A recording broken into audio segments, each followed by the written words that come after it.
So we're headed back to a Trump administration. How's a Trump presidency going to shape up in the glamping industry? Well, Glamping Guy's got some thoughts.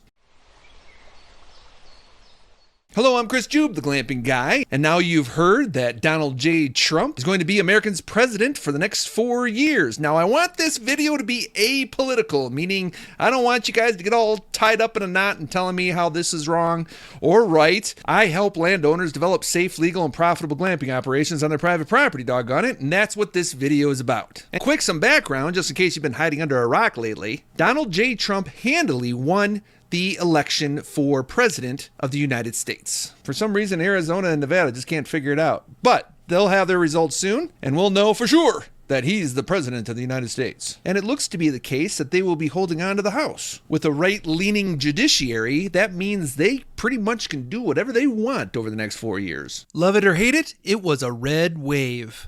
Now, there were a lot of issues on the table this election, and I'd rather not muddy the water talking about all of them. I have a very large family, and they all have diverse opinions. In fact, I've got a lot of Harris and Trump supporters in the family. So I understand how single issues can be pulled into a corner very quickly. But I'm the Glamping Guy, see? Allow me to focus on two specific administrative moves that are going to happen in the next 4 years, and it's going to affect glamping operations. According to the Cairn Consulting Group, the team of professionals that put together the recent glamping show America's State of Glamping a month ago, the top reported barriers to development were financing and regulations and ordinances.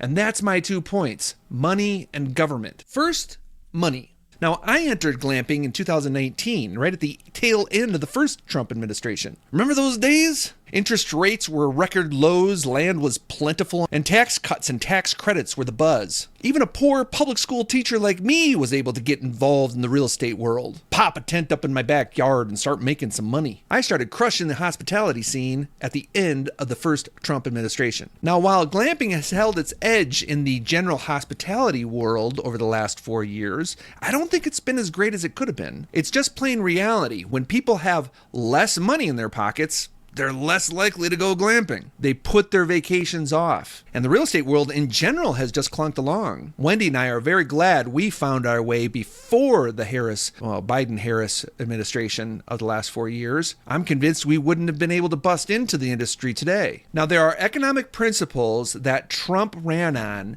that will put more money into people's pockets, and thus boosting the outdoor hospitality world, and give landowners like you the ability to jump into the market. Consider 1.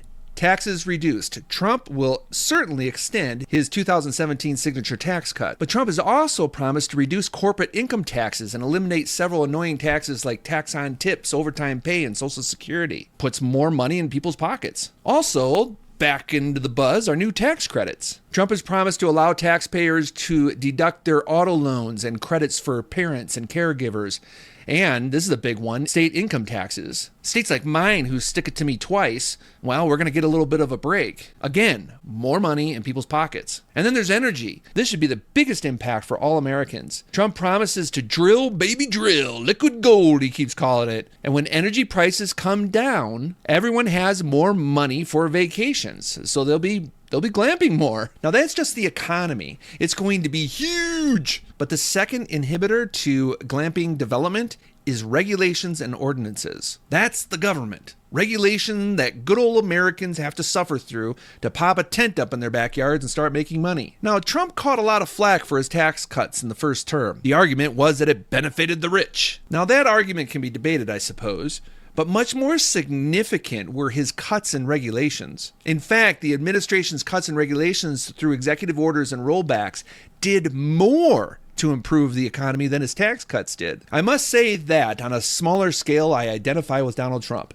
Now, I'm not building skylines in New York, but I'm building nice accommodations on my private property. I meet a market demand, and I like to think I bring joy into people's lives. They visit my property and they enjoy my beautiful place. Now, if you follow me online, you know that my story has good times and they have bad. I've made a lot of money in the glamping market, but the long arm of government has reached in deep, forcing me to hire lawyers defend myself in public hearings, pay huge fees and taxes. Glamping can be a rough road. Bringing joy into people's lives can be a rough road. The new Trump administration has solicited the world's richest man, Elon Musk, to head up the Government Efficiency Commission. He'll be tasked with auditing the entire federal government, stripping out the red tape that trips small businesses up so much. On a side note, I'm not sure about you, but I resonated with the most recent story of Peanut the squirrel out of New York. A private pet squirrel was euthanized for being